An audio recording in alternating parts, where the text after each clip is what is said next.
A mi izquierda tengo a María del Mar Gabaldón Martínez, licenciada en Geografía e Historia por la Universidad Autónoma de Madrid con premio extraordinaria, doctora en Historia en la sección de Prehistoria y Arqueología en 2003. Ha sido becaria predoctoral del Ministerio de Educación y Cultura. Actualmente es profesora titular de Historia Antigua acreditada por la ANECA en 2010 en la Universidad CEU San Pablo, en la que lleva siendo profesora en distintas secciones desde 2003. Habiendo sido directora del Departamento de Historia y Pensamiento de la Facultad de Humanidades y Ciencias de la Comunicación de dicha universidad desde 2009 a 2012.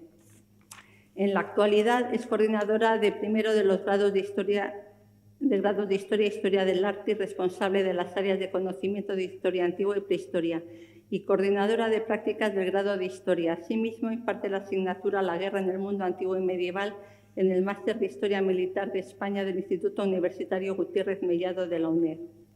Sus principales líneas de investigación se han centrado en el estudio de los ritos de guerra y la victoria, la diplomacia y sus aspectos simbólicos, especialmente en el mundo antiguo.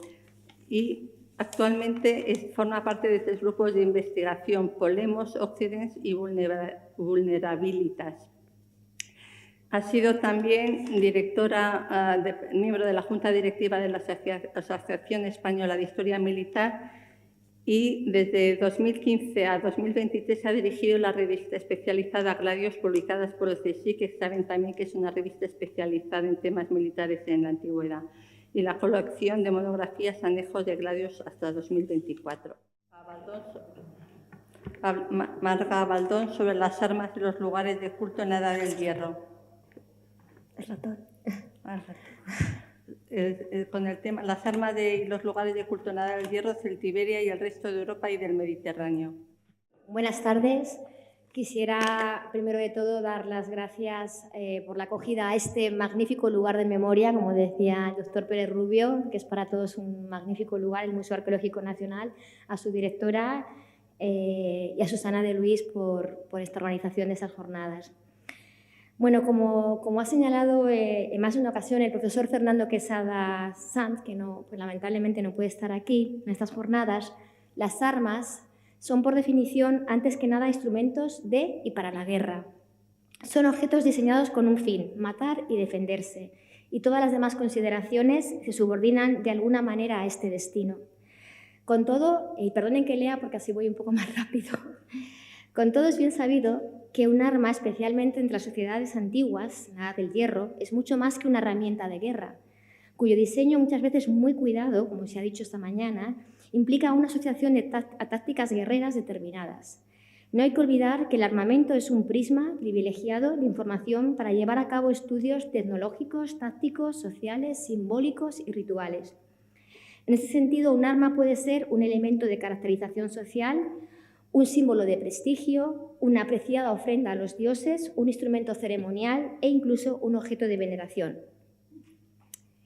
Sin duda, esta dimensión simbólica y religiosa de las armas y su uso como lenguaje de comunicación entre los hombres y los dioses puede explicar el hecho de que un gran número de ellas, la mayor parte, procedan de contextos arqueológicos que podemos definir por su carácter ritual, ya sean los ajuares funerarios, santuarios, depósitos votivos y también los medios fluviales y lacustres.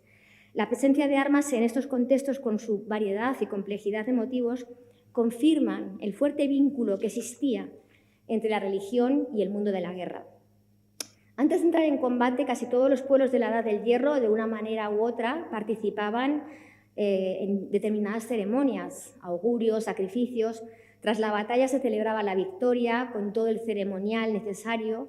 Los vencedores levantaban monumentos de victoria y una parte de las armas de los vencidos, capturadas en el campo de batalla, era a menudo depositada y exhibida en lugares especiales que podemos llamar santuarios, como también se dedicaban las de los propios vencedores, agradecidos de salir con bien del combate. Para tratar esta cuestión se debe comenzar con el mundo griego, para el que contamos con numerosas fuentes literarias y arqueológicas. Se puede decir que los santuarios griegos eran una especie de museos de guerra, en los que se exhibían las armas del vencido y también a veces las del vencedor, muchas de ellas con inscripciones dedicatorias aludiendo a la batalla y a otros aspectos. De hecho, la mayor parte de las armas fechadas entre los siglos VII y V a.C. proceden de los santuarios, especialmente de Olimpia, como ven aquí en la pantalla, aunque también se han hallado numerosas armas en otros santuarios, tanto en la Hélade como en la Magna Grecia en Sicilia. Aquí ven un casco tipo Negao, el famoso casco que Hierón de Siracusa ofreció en Olimpia tras la batalla naval de Cumas. Esta magnífica ilustración de Despertaferro nos muestra, de la revista nos muestra cómo eran los templos en el interior, con esas armas colocadas como ofrendas, ¿no? como trofeos. En este caso es el caso de Pirro, en el santuario de Atenea y Tonia.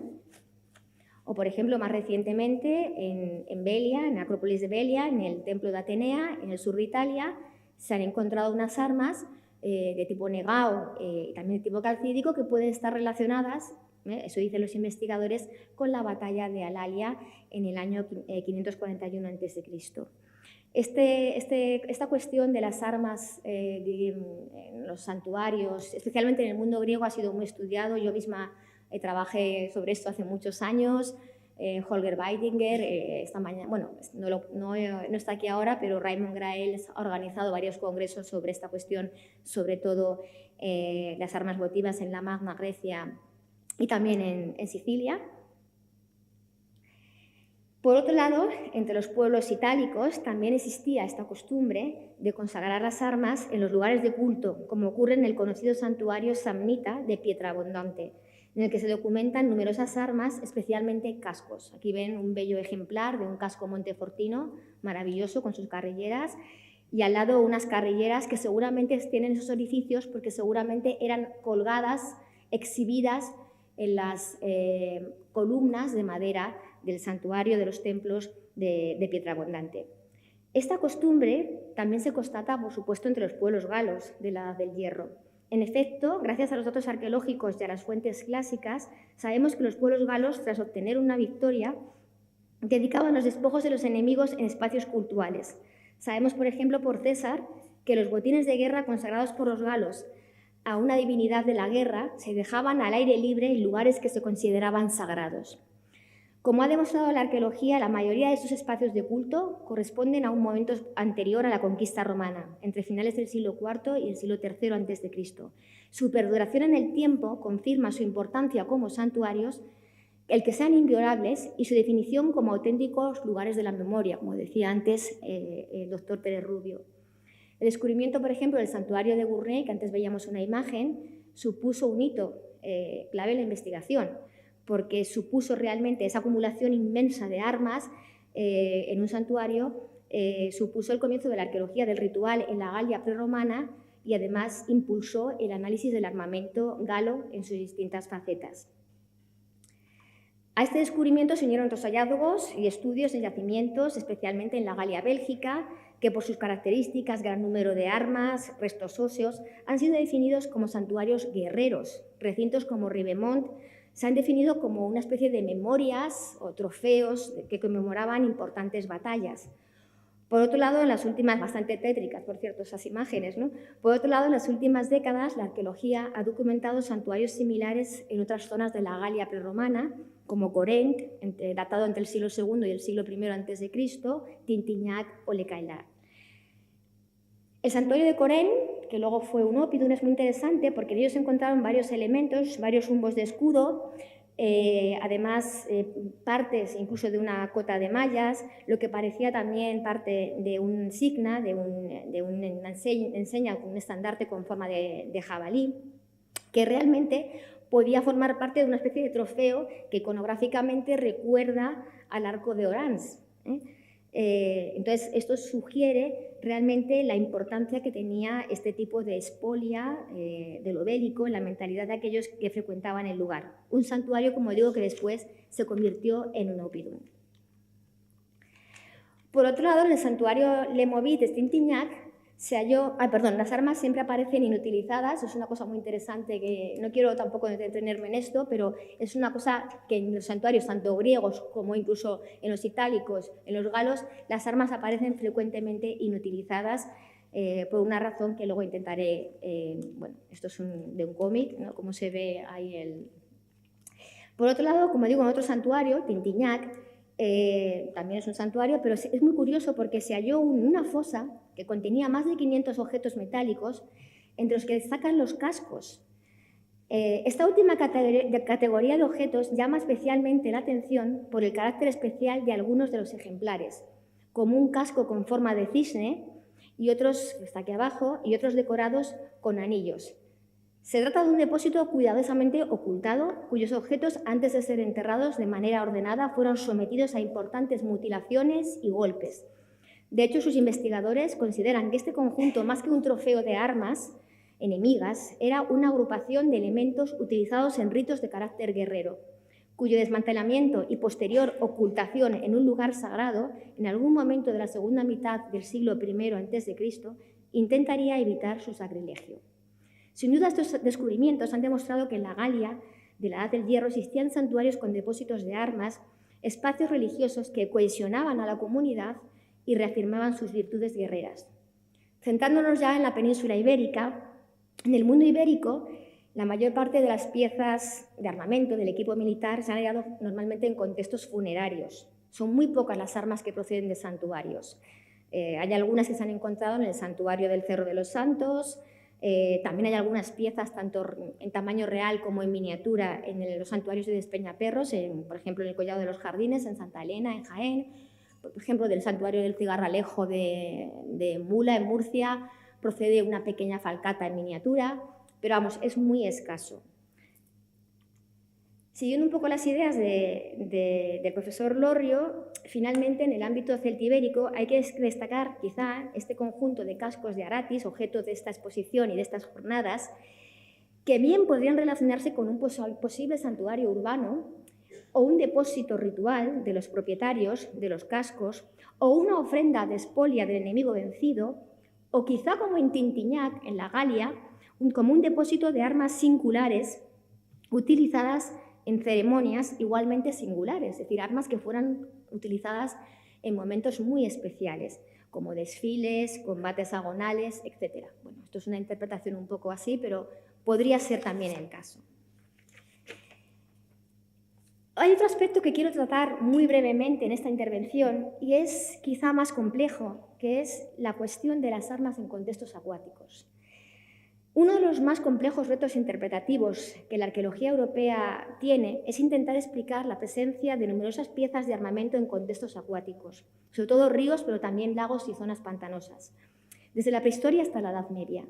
Se han realizado muchos estudios antropológicos y arqueológicos sobre esta cuestión y la mayoría de ellos concluyen en que existe una dificultad metodológica a la hora de interpretar estos hallazgos y la combinación de varias hipótesis rituales o no.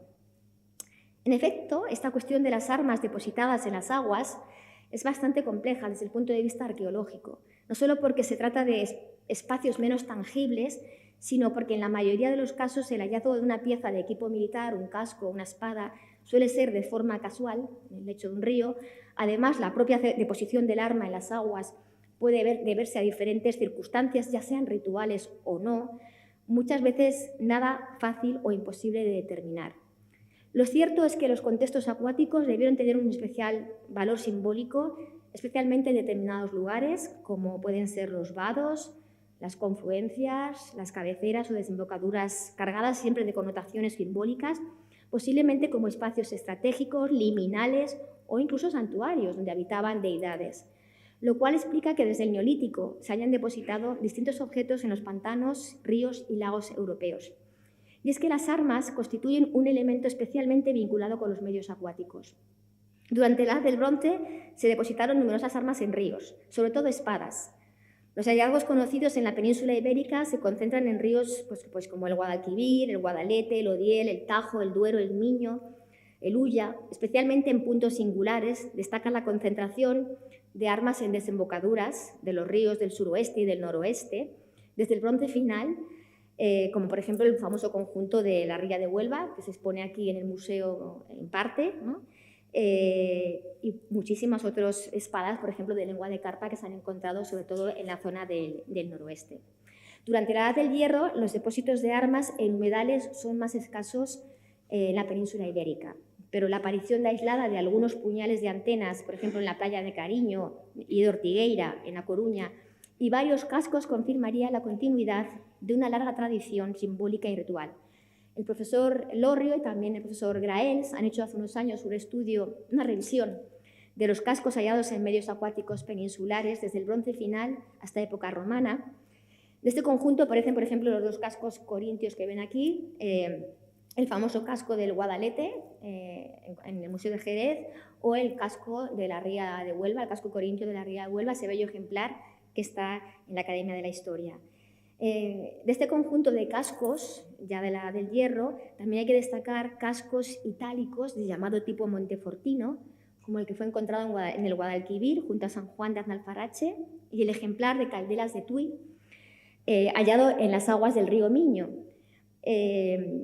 Otro ejemplar, quizá del mismo tipo, fue hallado en un contexto acuático, en un lugar llamado Fonte da Moura, en Cabeza de Bayamonte, en Monforte, Portugal, lo que puede relacionarlo con una posible deposición ritual.